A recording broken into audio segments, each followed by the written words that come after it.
Most of us don't know who we really are. And I understand this might initially sound a bit offensive, but just hear me out. We're about to do a deep dive into this concept.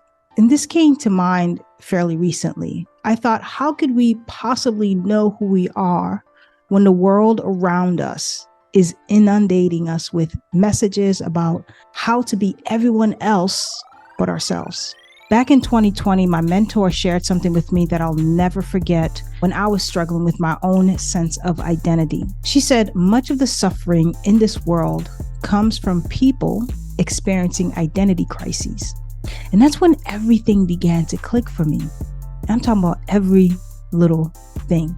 So if you're unhappy with your life and you want to live a life that is quite different from your current circumstances, I believe there are 3 things that we must do to make that happen. And each of these things are intricately linked to your identity, and they involve dismantling the layers that mask your most authentic self. As always, if this message is resonating with you, consider supporting this channel by hitting the like button and subscribing. But most importantly, be sure to join the Thrive newsletter so that way we can keep in touch. All right, so let's get started. There were a lot of aha moments in 2020. I'm sure for many of us, I know I'm not alone in this, but one of the major identity struggles that I faced around that time was related to the Black narrative. I found myself wrestling with intense anger, and it was just such a confusing time for me. And the air was so filled with the energy of rage, especially with, the BLM movement. And I got involved in what felt like trauma bonding, and it was taking a toll on my well-being. And the thing was,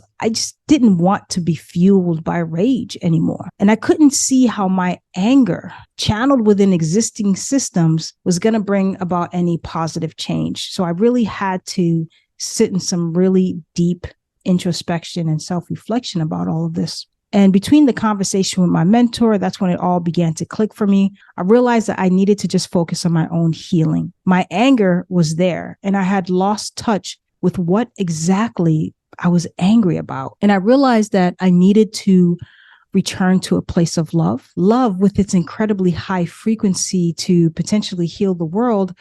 I felt this strong inner pull to, again, really dig deeper into myself and uncover the barriers that were essentially blocking me from feeling and sharing that deep love with not just myself, but with others. And it seemed like there was sort of this expectation that I should be angry, and not just angry, but divisive and angry in a very specific way. And if I didn't conform to sort of this expectation, it felt like I was somehow betraying a whole group of people. And I just couldn't reconcile with that anymore, which leads me to the very first thing that you must do to live a more joyful and balanced and whole life, which is let go of who you think you are. Ask yourself which identity is most prominent for you. I bet it's also the same one that's driving the show and also holding you back. Letting go of who you think you are involves examining the identities that we've constructed for ourselves and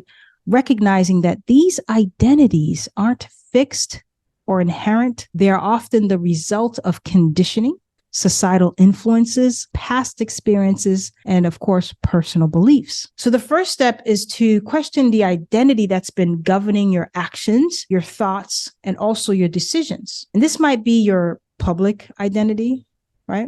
The one you present to the world, or even a set of roles that you play. For example, the responsible parent, the overworked employee, or the friend that fixes everything and solves all the problems. It's really the persona that you shaped to fit into society or to meet the expectations of those around you. By asking yourself which identity is driving the show, you're essentially going below the surface into yourself. You're challenging yourself to look beyond the roles that you've adopted and to explore whether these roles truly align with your genuine desires, values, and aspirations. It's common to discover that the identity you've been embracing over the years isn't necessarily the one that's in harmony with your true self. We all get to a point in our lives where there is a huge disconnect. And that's when we begin to question everything around us, and we start veering off that well-structured path that we've created for ourselves. You might find that this perceived identity, whichever one that's driving the show, is the one, again, that's holding you back. And so without exploring this deep dive, it will limit your personal growth and your authentic self-expression. So let's go back to some of the examples that I mentioned earlier. If you're the responsible one in your family of origin or your friend group, you might hesitate to take risks or explore new passions because they don't align with that identity. And if you're used to being the problem solver, you might struggle to ask for help when you need it, even though it's part of being human. So by letting go of this limited self-perception and recognizing that your identity is actually pretty flexible. And even for some spiritual gurus, like I quote Ram Dass a lot, and he always says that you first become somebody in order for you to become nobody. But you can't go ahead and be nobody without first becoming somebody. I know it sounds kind of cryptic and esoteric, but if you dig a little deeper, you'll see the meaning behind that concept, because it's in that moment that you can actually open yourself up for greater self-discovery, personal growth, and freedom. So that's the first thing that you must do. You must let go of who you think you are. So the second thing that must happen is that you need to let go of who you believe you think you're supposed to be. Take a moment to examine the expectations placed upon you by society, culture, family, even your peers, your friends throughout your life, because these expectations often dictate what roles you should play, what career paths you should pursue, and how you should behave. They create this narrative of who you're supposed to be. So it's so important to recognize whose voices are influencing your self-perception. Are they the voices of your parents, your teachers, or societal norms, your friends? Whose definitions of success, happiness, or fulfillment are you adhering to? This introspective process truly enables you to differentiate between the external shoulds and your intrinsic desires and values. At times, we become deeply attached to these preconceived notions of who we should be. They can truly feel inescapable, and these roles can feel very confining. And you might also sense a misalignment between these externally imposed identities and your true authentic self. You may feel a growing tension between who you've been expected to be and who you genuinely aspire to become. So by letting go of the preconceived notion of who you're supposed to be, you create room for personal growth, for self-discovery, and self-actualization. And this process enables you to embrace the necessary flexibility and objectivity needed to redefine your identity in a way that truly resonates with your innermost desires and values. It's really about living as authentically as you can, according to your own terms, and not based on the expectations of others. So really, this journey of self-liberation allows you to transcend the limitations of societal norms so that you can craft a life that is in harmony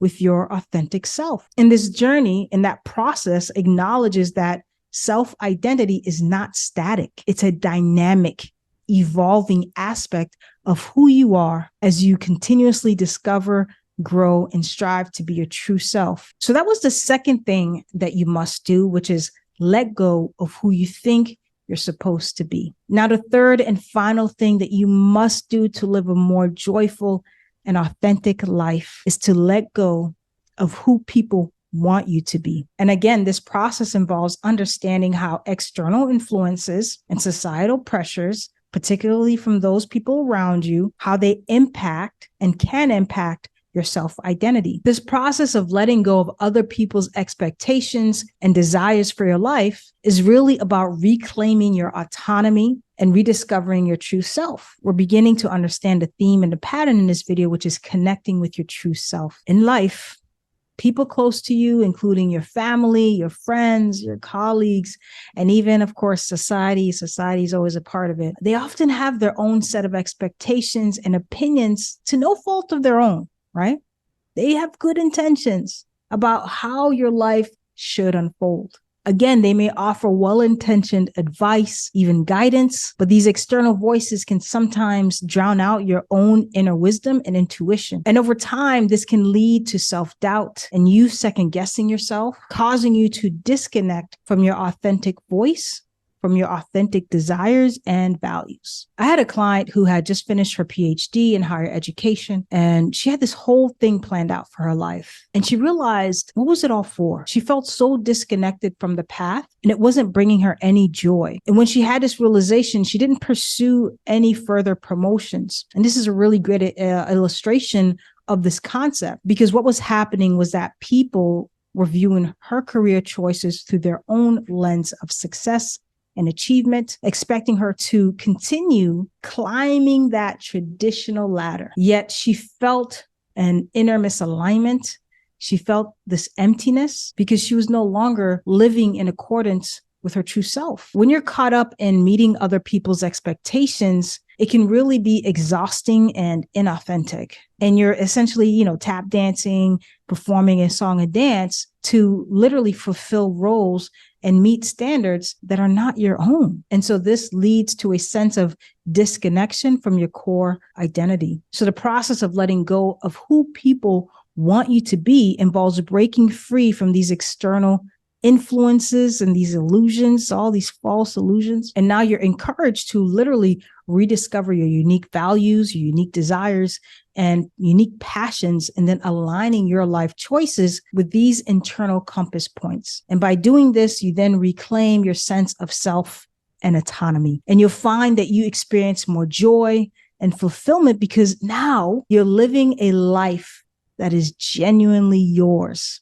a life that you can create without tampering or outside interference. So the goal of all of this is authenticity. This is where you honor your own expertise, you trust your intuition, and you chart your own path based on what resonates with your true self, not external pressures or opinions or any of that junk. So let's just recap very briefly the 3 things that you must do if you want to live a more joyful and connected and authentic life. You must first let go of who you think you are. Second, let go of who you think you're supposed to be. And lastly, let go of who people want you to be. Just let it all go. Begin the journey of dismantling these narratives and programming that has you at war and in conflict with yourself. Trust that you are the true expert of your life, regardless of what position or role someone else is in. Remember that you know you the best. And when you honor your path, when you honor your choices and all of the decisions in between, even the ones that didn't go according to plan, you remain congruent with yourself. When you stay true to yourself, you create a sense of inner harmony and authenticity that no one can take away from you, that no one can rattle. That's your foundation. And that is truly where the peace is. All right, beautiful souls, I hope this video has been helpful to you as it was helpful for me when my mentor shared that message to me 3 years ago. It was so incredibly helpful. So that's all I have for now. Thank you again so much for watching. Don't forget to join my Thrive newsletter, and I will see you on the other side of wholeness. Take care, everyone.